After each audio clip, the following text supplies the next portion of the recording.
이 시간 하나님께서 우리에게 주시는 말씀은 출애굽기 2장 23절부터 25절까지의 말씀입니다. 개역개정 성경으로 구약 84면쯤에 있습니다. 세번역 성경으로 읽겠습니다. 가지고 계신 성경 또는 화면을 보면서 천천히 함께 읽겠습니다. 시작. 세월이 많이 흘러서 이집트의 왕이 죽었다. 이스라엘 자손이 고된 일 때문에 탄식하며 부르짖으니 고된 일 때문에 부르짖는 소리가 하나님께 이르렀다. 하나님이 그들의 탄식하는 소리를 들으시고 아브라함과 이삭과 야곱에게 세우신 언약을 기억하시고 이스라엘 자손의 종살이를 보시고 그들의 처지를 생각하셨다. 이제 본문을 중심으로 박종배 목사님 나오셔서 헌금의 봉헌 기도 해주신 다음 발버둥보다는 하나님이라는 제목으로 설교해 주시겠습니다.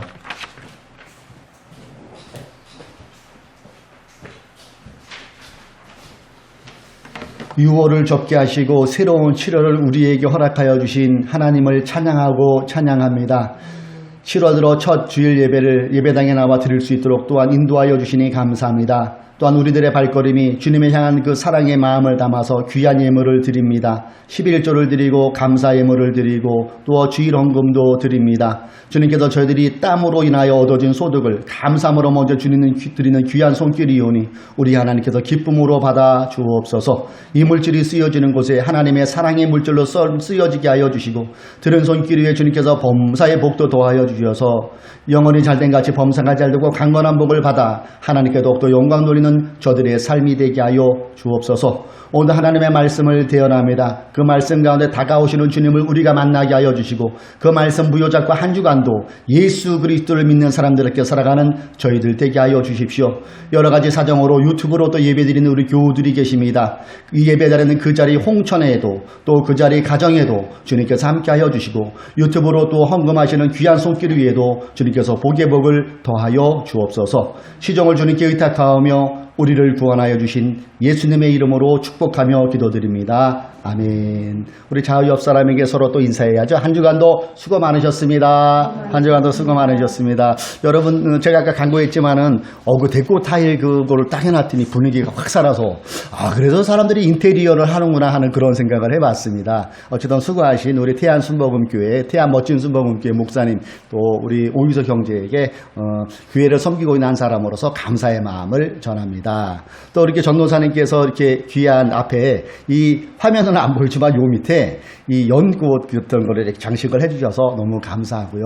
또 주님을 향한 그 마음을 우리 주님께서 기쁨으로 받고 계신 줄로 믿습니다. 또 오늘 식사는 준비하신 손길이 있어서 우리 함께 식사하고 또 교제를 나눌 텐데 한 가지 저희가 저번에 제가 이 단톡으로 올린 거 있어요. 요 교회 간판 밑에 아크릴 간판 오늘 최종적으로 이렇게 우리가 정의해서 다음 주에 준비하여서 그렇게 할 수 있도록 교우님들의 지혜를 또한 요청합니다. 자, 우리 하나님의 말씀 나누도록 하겠습니다. 오늘은 성경 봉독자가 읽은 출애굽기 2장 23절로 25절 말씀을 가지고 발버둥보다는 하나님 이러한 제목으로 하나님의 말씀을 나눌까 합니다. 1941년 12월 27일 한 청년이 연세대학교의 전신인 연희전문학교를 졸업하게 됩니다. 그리고 이 청년이 졸업기념으로 19편의 시를 쓰게 돼요. 그래서 본인이 졸업기념으로 이 책을 77권 한정판으로 좀 내려고 출판사를 알아보았지만은 일제강점기일인지라 한글로 그 책을 내는 자체가 많이 불가능했습니다. 그래서 생각도 못해 이 청년이 손으로 손수 글을 다 쓴 거예요. 그래서 3권의 책을 만듭니다. 그래서 그 3권의 책을 본인이 존경했던 교수님에게 한단 기념으로 드리고 또 본인과 함께 하숙도 하고 자취도 했던 자기 후배에게 줘요. 그리고 일본으로 떠나게 됩니다. 근데 일본으로 떠난 그 이후에 학병 제도가 일제강점기에 들어왔지요. 41년도니까 전쟁이 막 이렇게 막바지에 시달릴 그때라서 대학생이고 뭐고 젊은 천들 다 들어가 버리는 거예요. 진용이나 학병으로. 그래서 이 후배 또한 학병에 채택에 대해서 얼마 안 있으면은 끌려가게 되었어요. 그의 고향이 광양입니다. 전남 광양. 근데 부모님이 양조장을 운영하고 계셨어요. 떠나기 며칠 전에 부랴부랴 내려가서 부모님께 인사를 하면서 그 선배에게 받은 책을 맡아달라고 얘기해요. 떠나면서 이렇게 얘기했다고 해요. 어머니, 제가 학병으로 끌려가서 혹시 못 돌아오면 이 시집을 연희 전문 학교로 가져가 주세요. 그럼 학교에서 알아서 이 책을 형편에 맞게 내줄 거예요. 이것을 신신당부하면서 학병으로 끌려가게 돼요. 이 어머님이 되게 눈치가 빠르셨던 것 같아요. 야, 이게 중요한 거구나, 우리 아들한테. 그래서 양조장 마룻바닥 밑에 명주보자기로 그걸 잘 싸서 훼손되지 않게 싸서 그걸 숨겨놓은 거예요. 그리고 4년의 세월이 흘려서 우리가 해방을 맞게 되죠. 이 아들이 살아 돌아왔어요. 그래서 그것을 어머니가 어디다 숨겨놓은 것을 알아서 그것을 꺼내서 본인의 모교로 가지고 가가지고 여러 사람들과 마음을 모아서 책을 출판합니다. 그때가 1948년 1월에 그 시집이 세상에 나와요. 안타깝게 이 책을 쓴 사람의 저자는 이미 그때는 이 세상 사람이 아니었어요. 일본의 후쿠오카 성문소에서 1945년 2월 16일 27의 우리 형제님 나이 정도의 그 꽃다운 나이에 숨을 거두었어요. 그 책이 뭘까요? 제가 소개해드립니다. 하늘과 바람과 별과 시. 누군지 여러분 눈치채셨을 거예요. 윤동주. 우리나라 사람들이 가장 애창하는 시, 서시, 그런 시, 그리고 가장 좋아하는 시라면은 항상 1순위에 돌아가는 사람이 바로 윤동주고, 이 윤동주는 우리가 더욱더 믿는 우리들이 또 관심 있게 보는 것은 그는 북한도에서부터 신앙인이었다는 거예요. 그리고 그의 후배 정병욱, 이 사람이 이 책을 숨겨놨다가 나중에 책으로 출판하게 되지요. 만약에 윤동주의 후배 정병욱이 없었다면, 그리고 정병욱이 그 어머니에게 맡긴데 그 어머님이 대충 해서 그거를 버려버렸다면은 오늘 우리가 읽고 있는, 애송하고 있는 이 시는 우리에게 존재하지 않았을 거예요. 이것을 이제 늦게 발견하고 여론이 되어서 2007년 7월 5일 뒤늦게 이 공간의 중요성을 문화재청이 알았어요. 그래서 화면에 보는 것처럼 윤동주 유고 보존 정병욱 가옥을 이렇게 지정했어요. 그래서 여러분 혹시 강영에 가시면은 꼭 여기도 한번 보셔서 우리 민족의 정기 그리고 윤동주의 그 마음, 그걸 한번 느껴보면 좋을 것 같습니다. 시인 윤동주, 그는 억압에 대한 고통이 있었어요. 글을 쓰고 싶어도, 우리 조선 말로 글을 쓰고서 출판하지도 못하는, 쓰고 싶어도 출판하지 못하는 그 억압, 그리고 일제강점기에 나라를 잃어버렸던 오는 그 고통, 조선어 말살 정책이라는 그 고난이 그의 마음을 많이 짓눌 넣었을 거예요. 그래서 그것을 어디다 표현을 합니까? 시로 표현을 하는 거예요. 하나님의 마음을 담아서 십자가라는 그 시를 통해서 하나님을 바라보고 또 서시를 통해서 나의 신앙을 돌아보는 그 마음으로 시를 썼고, 이러한 고난의 탄식이 영혼을 비추는 영롱한 시로 오늘 우리에게 남아있는 것 아니겠습니까? 윤동주의 고난, 윤동주의 탄식, 그것이 결정체로 우리에게 아름다운 시로 다가오고 있다는 것이지요. 오늘 본문은 이스라엘 백성이 고난, 고통에 대한 표현이 적혀 있고요. 여기에 대한 고통에 대한 반응을 하나님께서 보이고 계신 그 내용이 오늘 우리가 읽은 이 말씀의 내용이에요. 그의 조상 요셉이 죽은 지 400년이 흘러갑니다. 그리고 요셉을 모르는 왕이 등극하게 되죠. 그 전에는 요셉을 알았던 사람들은 이스라엘 백성들, 맨 처음에는 약 70여 명이 넘어왔던 이스라엘 백성들을 선대했어요. 그러나 자손들이 점점 많아지는 이때에 이 이집트 왕이 위협을 느낀 거예요. 학자들은 이때를 이렇게 계산하면 그때 이집트 왕이 투트모스 3세 그 전후였다고 이렇게 얘기를 하더라고요. 어쨌든 그 이집트 왕이 이스라엘을 괴롭히기 시작했어요. 그 괴롭히는 이유가 뭡니까? 위협을 느꼈다는 거예요. 인구가 우리보다 점점 많아지네. 왜 이렇게 저 히브리 민족들은 애기를 그렇게 잘 낳는 거야? 엄청난 번성력을 보였다는 거예요. 그리고 만약에 전쟁이 나면은 저 인간들이 우리 편을 들까 하는 그런 불안함. 그래서 생각해낸 게 탄압이었다는 거예요. 그래서 그들을 길들이기 시작하죠. 감독을 세워서 그들을 감시하게 돼요. 그리고 국고송 비돔과 람셋, 쉽게 말해서 곡식 창고를 짓는 데 있어서 그 이스라엘 사람들의 노동력을 계속 동원하는 거예요.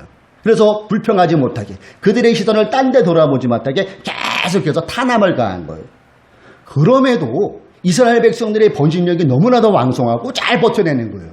야, 그래서 이러면 안 되겠다 해가지고 더 강도 높게 나가죠. 그게 흙 이기기를 더 시키게 하고 벽돌 굽기를 더 시키게 하고 힘든 농사일을 계속해서 굴려버리는 거예요.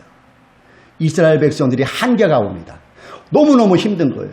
무엇보다도 사람임에도 동물 취급당하는 그 치욕, 그 인신 모독 같은 그런 것들이 굉장히 힘들었을 거예요. 육체적으로도 너무나도 힘들었어요. 그래서 이들이 참다 못해서 이집트의 종살이에서 속기 벗어나게 해달라고 하나님께 부르짖기 시작하는 거예요. 여러분, 왜 이스라엘 민족들이, 히브리 민족들이 하나님께 부르짖었습니까? 이미 우리는 23절에 그 이유를 알고 있어요. 세월이 많이 흘러서 이집트의 왕이 죽었다. 이스라엘 자손이 고된 일 때문에 탄식하며 부르짖으니 고된 일 때문에 부르짖는 소리가 하나님께 이르렀다. 출애굽기의 저자는 여기에 강조점을 두잖아요. 고된 일 때문에 그들이 하나님께 나아갔다는 거죠. 고된 일 때문에. 자, 여기서 저는 여러분하고 생각해 볼 것은, 그럼 이 이스라엘 민족이 처음부터 이렇게 하나님께 부르짖고 하나님께 호소했을까요? 저는 그렇지 않다고 생각을 해요. 그들은 요 전에 그들이 먼저 한 게 있어요. 그것을 한마디로 표현한다면 발버둥이었다고 저는 생각합니다. 발버둥. 다 발버둥 친 거예요. 발버둥. 오늘 우리가 읽은 23절에 가면 보면은 세월의 흔적을 우리가 발견할 수 있어야 돼요. 자, 23절 다시 한번 제가 천천히 읽어볼게요. 한번 보세요. 세월의 흔적을 한번 발견해 보세요. 세월이 많이 흘러서 이집트의 왕이 죽었다. 여기가 끝입니다. 그 다음에 이스라엘 자손이, 요 사이에는 세월이 있는 거예요. 요 사이에는 시간이 흘러갔다는 거예요. 우리가 책을 이렇게 글을 쓰다 보니까 바로 이어졌지만은 이 안에는 발버둥의 세월이 있었고, 이 안에는 그들 스스로의 몸부림의 세월이 있었음을 요 행간에서, 점에서 우리는 발견해 볼 수 있다는 거예요. 요즘 말로 쉽게 말하면 비상대책위원회도 만들 수 있었을 것 같아요. 그래서 애국 감독 피하는 대처법, 아니면 몰래 아기 낳기 대처법, 이런 노하우 등을 공유했을 수도 있을 것 같아요. 버틴 거예요. 나름대로 발버둥을 칩니다. 그런데 한계점에 부딪혀진 거예요. 와, 한계점에 부딪혀버리니까 너무 힘든 거예요. 우리 힘으로 너무 안 됩니다. 그때서야 이스라엘 백성들은 하나님께 부르짖었다는 거예요. 그 내용에 왕이 죽었다 점, 이스라엘 자손이 곧된 일 때문에 탄식하며 부르짖는 그 사이에 일어났던 일임을 우리는 생각해 볼 수 있어요. 저의 여의도 순복음교회 마지막 사역지가 오살리 최자실 기념 금식기도원이었어요. 아마 우리 전도사님은 많이 올라가 보셨을 것 같아요. 예, 거기에 연 인원이 1년에 110만 명이 왔다. 베레벨 분들, 해외에서도 와요. 해외에서도. 예, 성지순례처럼 그곳을 들립니다. 그런데 그곳에 올라와서 장기투숙하며 금식하며 기도를 가서 간절히 기도하는 사람들이 있는데, 이번에 패턴의 공통점을 제가 하나 발견했어요. 거기 사역하면서. 그 패턴의 공동점이 뭐냐면, 문제가 맨 처음에 발생했겠죠. 물질의 문제든 질병의 문제든 사업의 문제든 가정의 문제든 어떤 자녀의 문제든. 그래서 이 문제가 발생되면은 이들이 하는 일은 이스라엘 민족처럼 발버둥을 쳤다는 거예요. 학연을 동원하고 인맥을 동원하고 자신의 지식을 동원하고 돈을 동원하고 내가 할 수 있는 일을 다 동원해요. 발버둥 쳐요. 그런데 이게 웬일이에요? 더 큰 수렁을 빠지는 거예요. 마치 사람의 늪에 빠져서 살려주세요 발버둥을 하면 더 빠지듯이, 예, 계속 빠지는 거예요. 그러다가 한 번 더 발악해요. 그래도 나름대로 방법을 막 발악해요. 그러다가 기도원에 올라오더라고요. 정도의 차이예요. 어느 분은 문제가 발생하면 발버둥 치다가 안 될 거면 바로 기도하러 올라오는 분이 있는 반면에 한 번 더 발악해서 완전히 와장창장돼서 올라오는 분들이 있더라고요.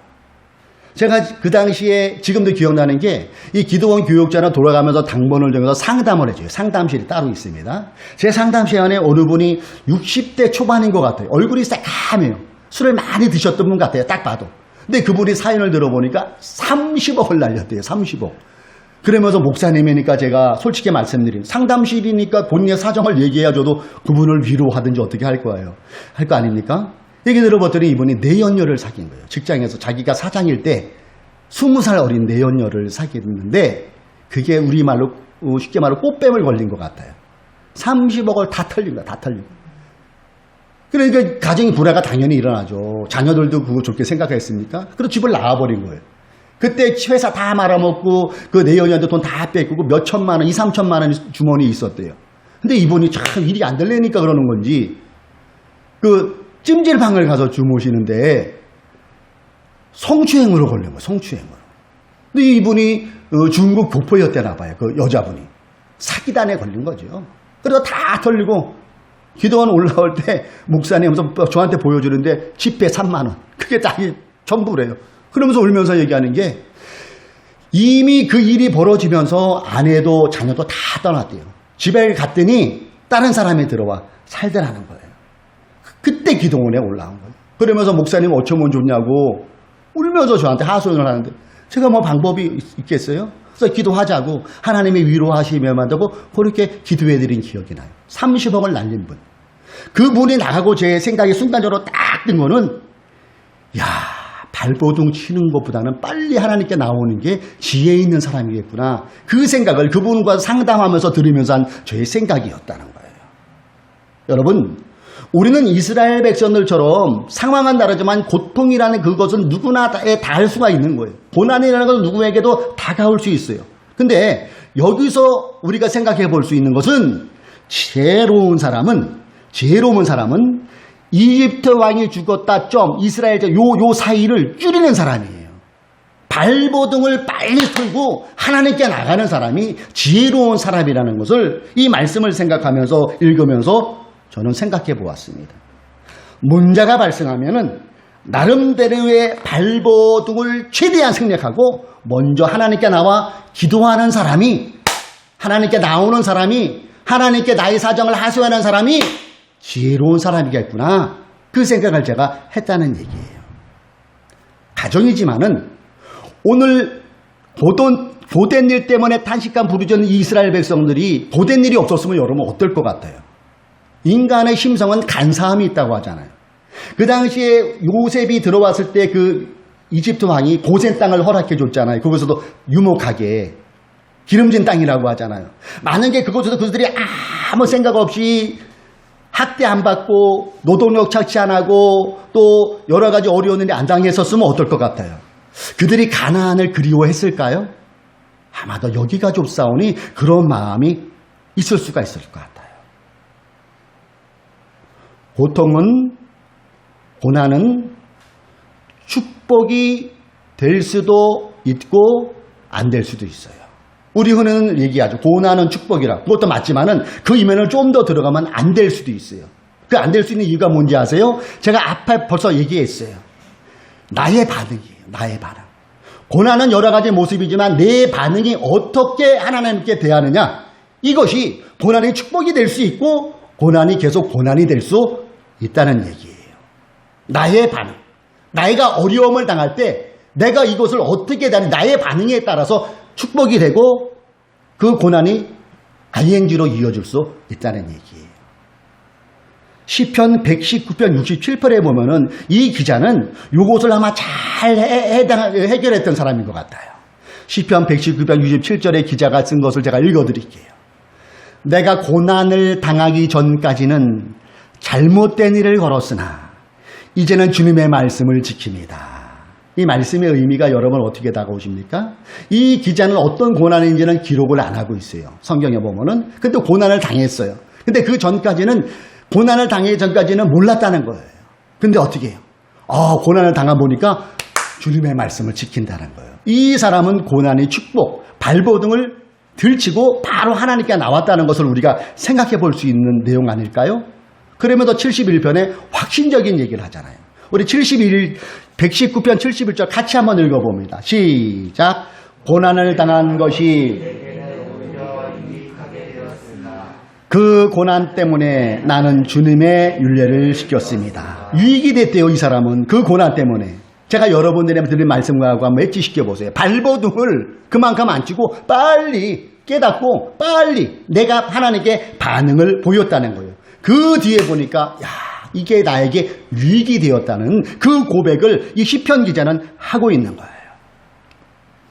우리 교우님들 아시는 분들 알겠지만 전도사님 제가 요즘 책을 쓰고 있어요. 예, 책. 그 책이 제가 뭐 설교집을 쓰는 것도 아니고 우리 교회 7년 이렇게 하였더니 부흥하였다랑 전혀 상관없는 쫄딱 망한 얘기 쓰는 겁니다. 나처럼 하면 망합니다. 예. 그래서 책 제목이 가칭입니다. 내 고객님 대리운전 목사입니다. 이거로 지난 8년의 세월을 쭉 하면서 전도사님도 그 요소요소의 길목에 보신 거 있잖아요. 제 어려움을 당한 거, 우리 교회가 어려움을 당한 거. 이거를 제가 이제 쭉 쓰는 거예요. 그러니까 출판사가 원하는 것은 이렇게 전도했더니 성도가 2,000명 늘었더라, 1,000명 그거 쓰지 그런 거 아니고 나의 쫄딱 망한 얘기를 좀 써달래. 맨 처음에 좀 불쾌했어요. 근데 그분이 권면하는 게 목사님 같은 이런 어렵게 있는 분들이 이 대한민국에 너무나도 많다는 거예요. 동병상련을 좀 해달라는 거죠. 제 기억에도 그럴 것 같아요. 옛날에 내가 시험 못 봤을 때에 그때 시험 잘 보는 녀석이 야 공부 좀 하지. 위로가 안 돼요. 근데 나보다 더 못 본 부모는 위로가 되더라고요. 예, 그게 사람 마음인 것 같아요. 그러니까 그런 쪽으로 좀 써달라고 그래서 그냥 제가 솔직히 어려움 당한 일을 지금 쓰고 있어요. 근데 이거를 제가 이렇게 쭉 이렇게 노트북으로 자판을 딱 쓰다 보면은 그때 상황이 복기가 되잖아요. 어려웠을 때, 내 마음이 힘들 때는 이게 안 나가요, 진도가. 그때 감정이 막 되살아나는 거예요. 말도 안 되는 일 가지고 상식 이하의 그런 교회 공동에 일어났더니 그게 되면 딱 멈춰지면서 그때의 심정이 그대로 드러나는 거예요. 예. 지금 우리가 이 길을 걸어온 지가 8년하고 1개월째잖아요. 그렇죠? 근데 제가 이걸 반대로 한번 생각해 보았어요.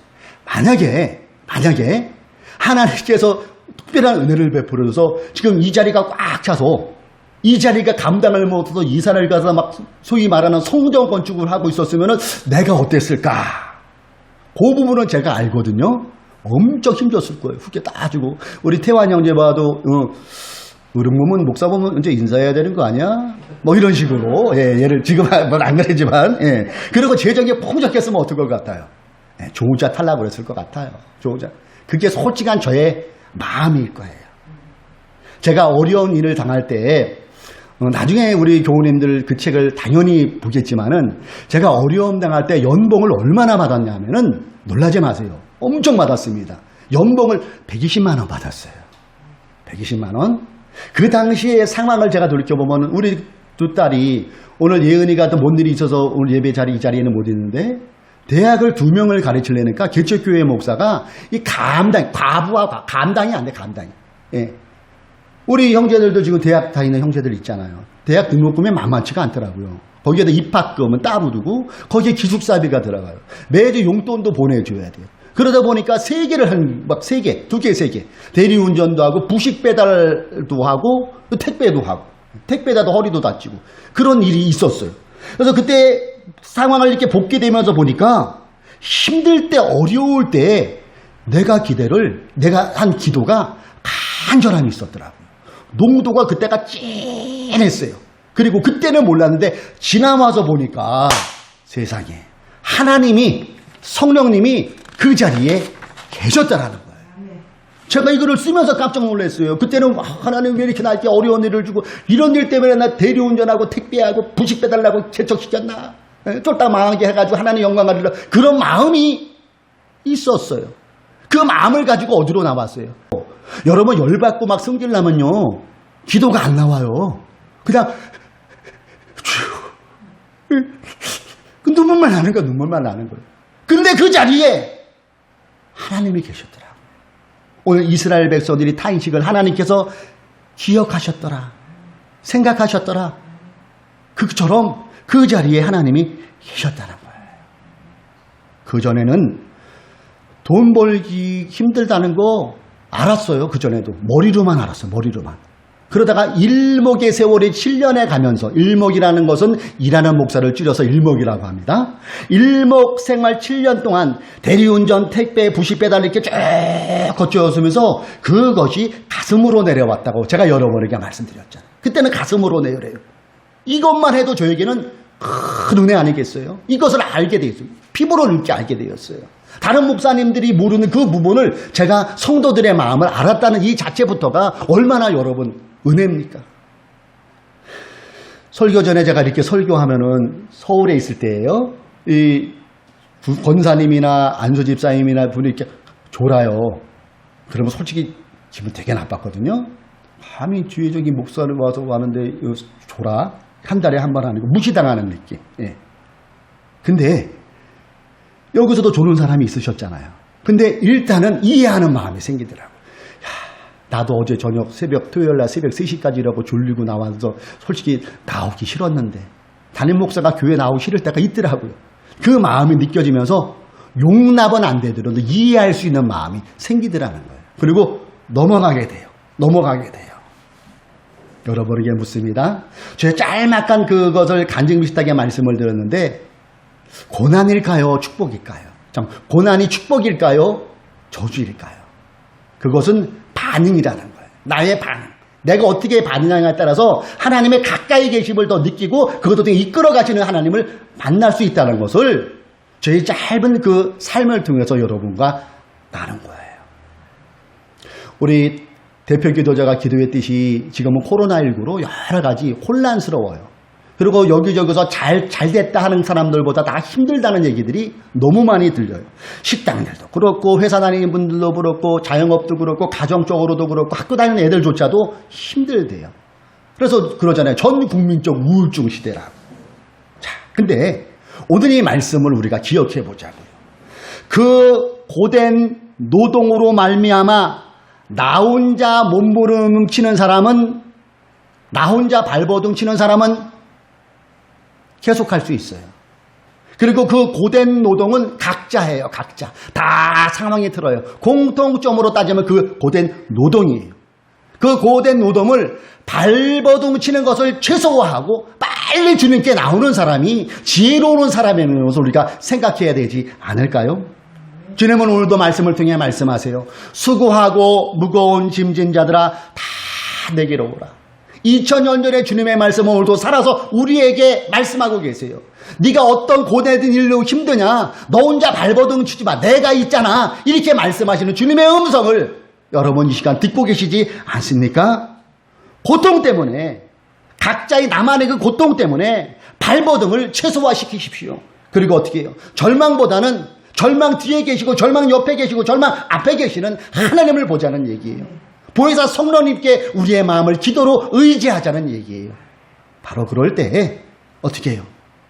내가 가는 길을 그가 아시나니 그가 나를 단련하시노니는 순금같이 나온다는 욥기서의 고백이 우리의 고백이 되는 것 아니겠습니까? 지금은 모르지만은, 지금이 내가 이 고난을, 이 고통을 왜 받는지 모르지만은 나보다 앞서가시고 내 생각보다 뛰어나신 하나님께서 연출해 가신 그 하나님을 우리가 믿고 신뢰하며 절망보다는, 몸부림보다는 하나님 나 죽겠어요, 그 마음으로 주님 앞에 나가는 우리가 될 때에 세월이 흘러서 하나님이 그때 그러셨구나, 그것을 알 수 있는 우리가 되지 않겠습니까? 왜요? 하나님은 우리보다 크시기 때문에 우리가 어떻게 해석을 못하잖아요. 여러분, 권면드립니다. 저에게도 이 말씀은 동일하게 적용됩니다. 지금 어떠한 어려움이 나를 탄식하게 하고 어떠한 고난이 자꾸 나를 발버둥치게 합니까? 발버둥치게 만들어버립니까? 기억합시다. 발버둥보다는 하나님입니다. 몸부림보다는 하나님입니다. 그 하나님이 우리와 함께 하십니다. 힘냅시다. 기도합시다.